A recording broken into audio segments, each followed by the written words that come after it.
What's up, guys? It's Jake here from Chief Live Gaming. Today, a video covering a new collection that I'm starting. That's right, guys. We're starting a new army for 2017.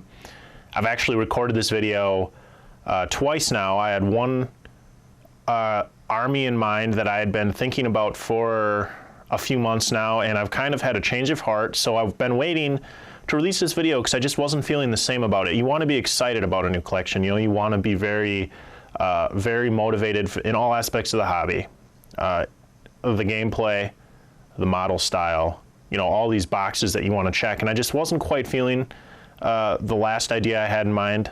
So I've been going to kind of my on-deck choice, my second B-team choice, which the more I'm looking into this, guys, I don't know why I didn't start collecting this sooner, but the collection I have in mind is 30k Mechanicum. And guys, you've seen the models, right? I mean, come on, right? The models for 30k Mechanicum are incredible, incredible. This collection, ever since I started watching Winter's SCO, he's got a ridiculous Mechanicum collection that's super inspiring. You've got the Dark Artisan, he's got a Taghmata collection that's top stuff, you know. Always see those, I'm just like, man, Mechanicum is freaking awesome. I gotta get me in some of that action. So for 2017, that's what I'm gonna do. I'm gonna build myself Mechanicum collection. My birthday's in March, so I'll have a little bit of extra cash on money to spend, right? And I've got a little bit left over from Christmas, and I really want to sort of combine that with some money I've been putting away for a new collection and go ahead and jump into Mechanicum. So this video, I want some advice, guys, because I've been doing some research, I've been doing some reading, I have a general idea of what I want to do, but you guys, of course, out there have vastly more experience than I do alone. So I'm looking for your tips, your tricks, what you like about Mechanicum, what you think is good, and what you think I should, you know, basically include my must-have list of Mechanicum. What maybe I should avoid that isn't the greatest for X, Y, or Z reasons, you know, that kind of stuff. Just some general advice. So what I want to do is sit down, adjust my camera a little bit, and take you guys through what I have as an outline, kind of like I did with my Tau way back in the day, which you guys really, really helped me with, by the way. And I just want to go over it with you. Tell me what you guys think. So I'm going to adjust the camera. I'll be back in just a second. Okay, guys, so what I've done here is I've laid out a few bullet points. Hopefully you can read my handwriting here, of the main things that have kind of attracted me to Mechanicum, and I'm going to just go over these really, hopefully quickly with you guys to give you an idea of why I made this choice. So first and probably most important, the models are amazing. I love the styling, the sculpts, the models. Every time I see them in person or online, I am drawn to them, attracted to them. I just very much love the style and the feel of the army, which I think is a very important thing to have for a model collection, because rules can change through additions or through updates. You know, things can become more or less powerful, but if you are very attracted to the units in general and to the styling, you will still like the army regardless of all of that, although it is a factor. So I love the models. It's a shooting focused army. There are ways to get some combat in there, but as a majority kind of feel, it's a shooting focus, of shooting style, which I am starting to really enjoy. I played, when I started up again in 5th edition, I played Tyranids, and then I moved into a Khornate, like Khorne Demonkin sort of thing before that existed, like just a Khorne chaos style, a lot of assault, right? You get that idea there. Those were my collections. That was my playstyle for a long time, and I've just kind of started to move away from it. I'm really enjoying the shooting phase, the target priority, the shooting order, those dynamics of kind of the strategy of the shooting phase. And I'm not gonna lie, it is very frustrating to show up to a game with an assault-based army, set up your army, get blown off the table, take your army off the table, and then go home. You know, you don't really even get to play because you're just trying to make it to the assault phase the whole game. It can be frustrating, so You know, 8th edition is coming. Who knows what that will do to the assault phase, but as of now, the shooting phase is something that I'm leaning more towards. So there we go. It's a shooting focus. And we have high survivability. So a lot of the Mechanicum units are toughness 5, multiple wound. We've got toughness 6 in there. We've got the big boys, toughness 8. You know, we've got a very survivable army in general, which is something I really like, an elite style. And you'll notice here, this is kind of interesting, that I just kind of realized this earlier today. If you look at the second 2 bullet points here, let's do an ampersand or whatever that is. My Sharpie's dying. No, live, damn you. There we go. We've got these 2 which pull from my 2 main collections, right? We've got the high survivability, which is sort of akin to a Death Guard or Nurgle collection. We've got a shooting focused, a very strong shooting phase, which is akin to Tau. So you kind of take Tau aspects and Death Guard or Nurgle aspects, put them together, give them some steampunk styling, and you've sort of got AdMech, Mechanicum. So it's just interesting how that kind of reflected, and I thought that that was just a kind of a weird little juncture that we've come to, or where we've landed. So it really does combine my 2 favorite collections into one in its own little right. So those are kind of the main reasons that I really want to start collecting Mechanicum. Okay guys, so now I want to talk about kind of the general outline of what I want to do for my list, and there's not going to be anything too surprising here. There's not a ton of choices within the models that you bring, but each unit is pretty customizable and I think is pretty cool. So what I want to do is just lay this out for you guys, hopefully pretty briefly, and then you guys can maybe tell me what you think. So for the HQ choice, wow, HQ. Oh, is this in camera? There we go. We have a Magos, and that's a pretty obvious choice. He's just going to be back there doing his thing. For his loadout, that's something that it seems to be a very sort of customizable thing. So if you guys have any tips about loadouts for this, I would appreciate that. For the troops, this again, not groundbreaking. We're gonna run some Thalax, which are amazing. I want to run two groups of 3 models. So this makes my list legal, basically, with the troops. I think they're awesome.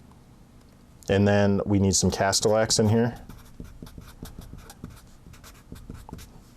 for our non-compulsory troops.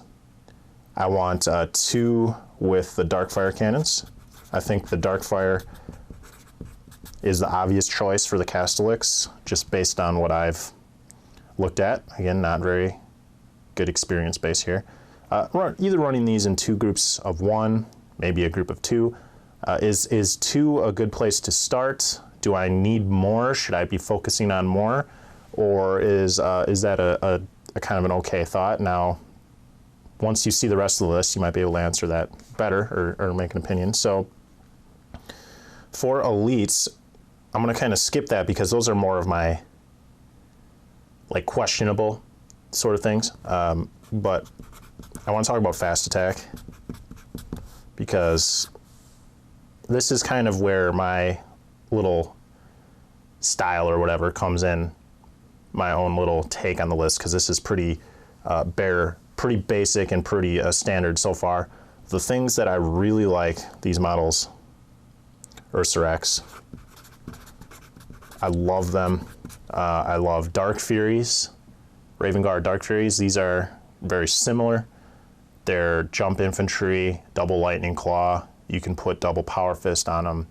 They are so cool. I really like them, so I'm gonna get at least 6, maybe 9 models.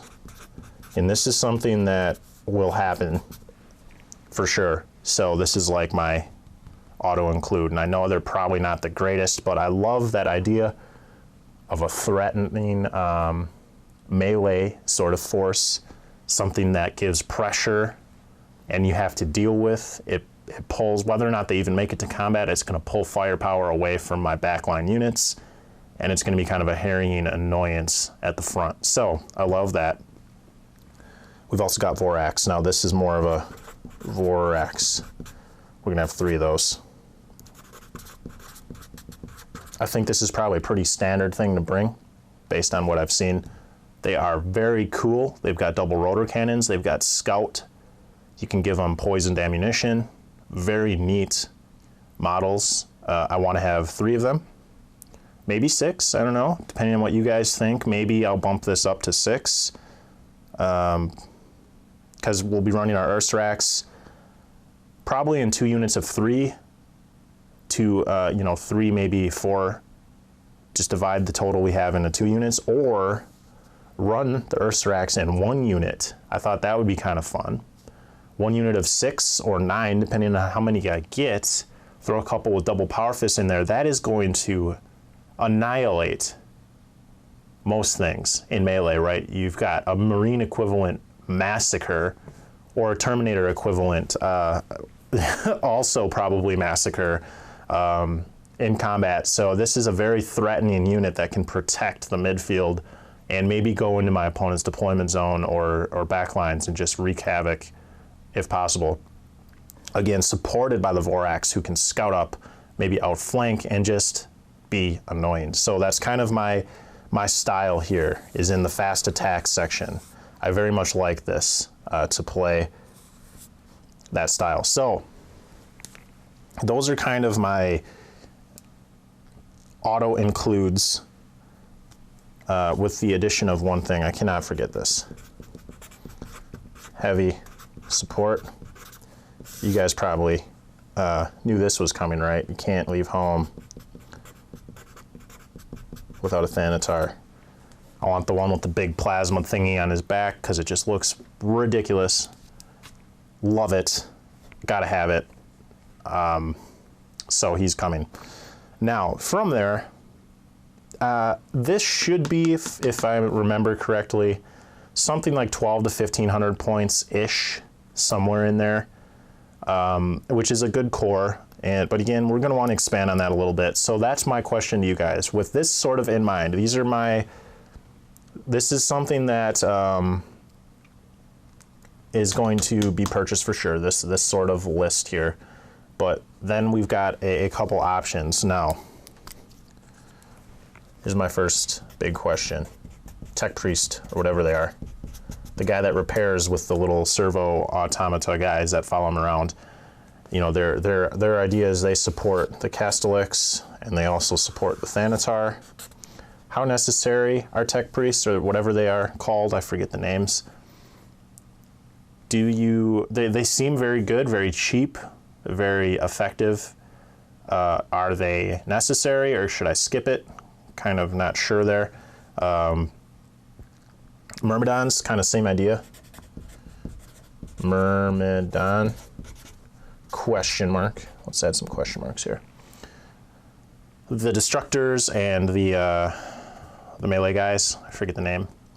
They seem kind of cool, but I'm not really sure if they're that great. I just can't quite make a decision on those, if you guys have opinions. And those little Tech Thrall guys under troops, I'll just write Tech Thrall. Forget the name of those two. Should have probably researched this stuff better before I made this video, huh? Running those, Winters does that. He runs like groups of 10 or groups of 20 sometimes, and they can really tie things up and just be kind of an annoyance. But the one reason I'm kind of not wanting to do this is just the money, the cost, effective cost of doing that. It's going to be expensive to do that. I'm not really sure if it's going to be worth it. So that's my question. And the last thing, I don't want this video just to be a bunch of questions to you guys, is Silix. Those are the little floaty droid tentacle cool looking dudes. The reason I want these, and this is, again, I almost put this over into this list, but I'm just not sure. The role I want them to play and what I had in mind was to give them flamers, put them in the back lines, as sort of a backline defensive force that can move around and respond to pressure from my opponent with their flamer weapons. That's kind of something I always try to include in any list I'm building, are some flamer weapons, because I really, really like templates. I don't know why, I can't tell you why, but it's something that I just really enjoy doing in 40K. So Silex seemed to be a very cool way to bring that to the table. So I don't want this video to be too long, guys. We're probably at, with all these clips, probably at like 15 minutes already. So I just want to kind of leave it here. If you guys have any other suggestions, comments, or ideas for me, I would love to hear them.